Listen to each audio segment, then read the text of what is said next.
The crack of my arm snapping echoed in the living room, sharp as a gunshot. I was 9, sprawled on the hardwood, my mother's scream clawing through the air like a trapped animal. Dad loomed above me, his face a twisted mask of rage and something else, something I couldn't name then but now know was guilt. "You tripped," he growled, his voice low like he was convincing himself. "You're clumsy, kid. Always falling." Mom's hands shook as she knelt beside me, her eyes darting between my swollen arm and Dad's retreating back. She whispered, "It's okay, baby," but her voice cracked and her tears splashed onto my cheek. That was the first time I noticed the lie in her eyes. Not just fear, but a secret she was choking on. We didn't talk about it. Not that night, not the next month when my wrists slipped on the stairs, nor the month after when my ribs bruised from a fall. Every 4 weeks, like a ritual, something in me broke. Mom would rush me to the hospital, her hands white-knuckling the steering wheel, her lips muttering prayers or excuses. I couldn't tell which. The doctors asked questions, their eyes narrowing at my too quiet answers. Dad always had a story. I was reckless, always climbing trees, always tumbling. Mom nodded along, her face pale as the hospital walls, her fingers twisting the hem of her sweater until the threads frayed. But I saw the way she looked at him when he wasn't watching. Her eyes weren't just scared, they were searching, like she was trying to recognize the man she married. I was too young to understand, but I felt it. The air in our house was thick with unspoken things, heavy with the weight of something rotting beneath the surface. By the time I was 10, I'd learned to brace for the pain. I'd lie in bed at night, counting the days until the next accident, wondering why Mom never stopped him. I'd hear them arguing in whispers, her voice sharp and jagged, his low and defensive. Once I crept to their bedroom door and heard her say, "You promised it wouldn't happen again." His reply was too soft to catch, but it made her sob, quiet, broken sounds that made my chest ache. The first hint came on a Tuesday. I was home from school with a sprained ankle. Another clumsy moment. Mom was at work, and Dad was supposed to be at the garage. But I heard the front door creak open, then voices. His and a woman's. Not Mom's. I froze in my room, my heart thudding so loud I thought they'd hear it. The woman laughed, a low, throaty sound, and I heard Dad murmur something that made her laugh again. Footsteps climbed the stairs, then stopped. The guest room door clicked shut. I didn't move. I didn't breathe. I sat there, clutching my stuffed dinosaur, until the house went silent again. When Mom came home I wanted to tell her, but her eyes were so tired, so fragile I couldn't. Instead I watched her cook dinner, her hands moving mechanically, chopping carrots with a rhythm that felt like she was cutting through something deeper. The second hint was a receipt I found in Dad's jacket pocket, crumpled and forgotten. A diner, 2 coffees, 2 slices of pie. The date was a Wednesday when Mom was at her night shift. I stared at the numbers, my stomach twisting. I didn't know what it meant, not really, but I knew it wasn't right. I tucked it back into the pocket and never mentioned it.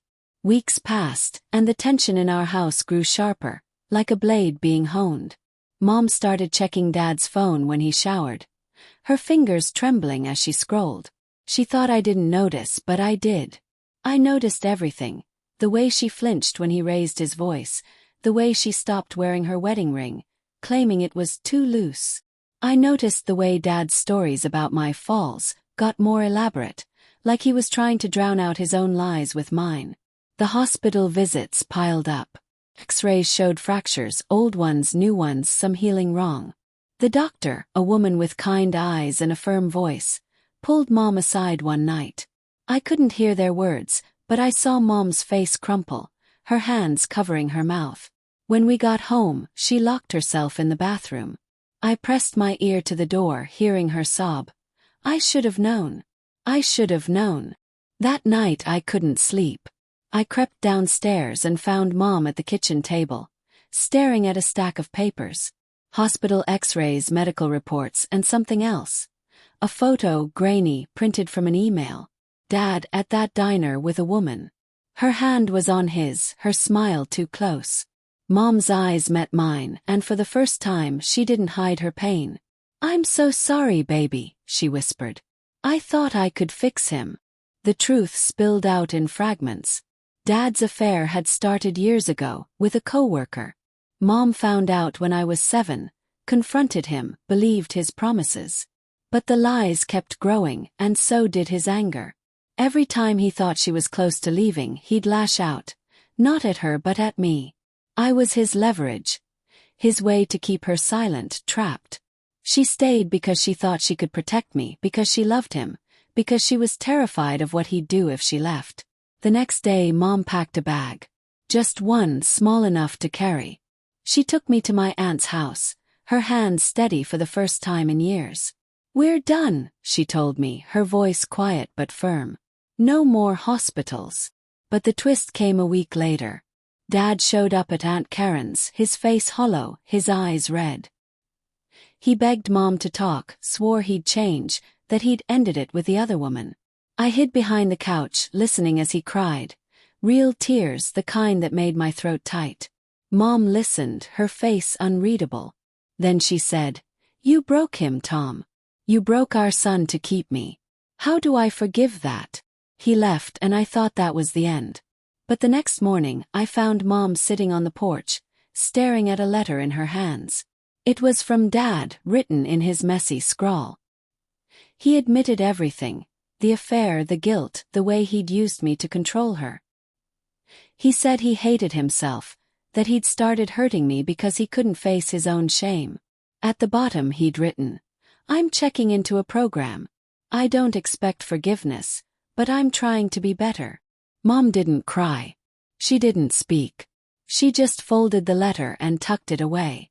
I wanted to ask if she believed him, if she'd ever let him back, but I didn't. I was too afraid of her answer. We never went back to that house. Mom got a new job, a new place. My bones healed, though some ached when it rained. But the real twist wasn't Dad's letter or his promises. It was Mom, months later at the kitchen table, smiling for the first time in years. She'd started therapy, she said, to unlearn the guilt of staying too long. She looked at me and said, "You're stronger than I was, kid. Don't ever forget that." I didn't know if I believed her, but I wanted to.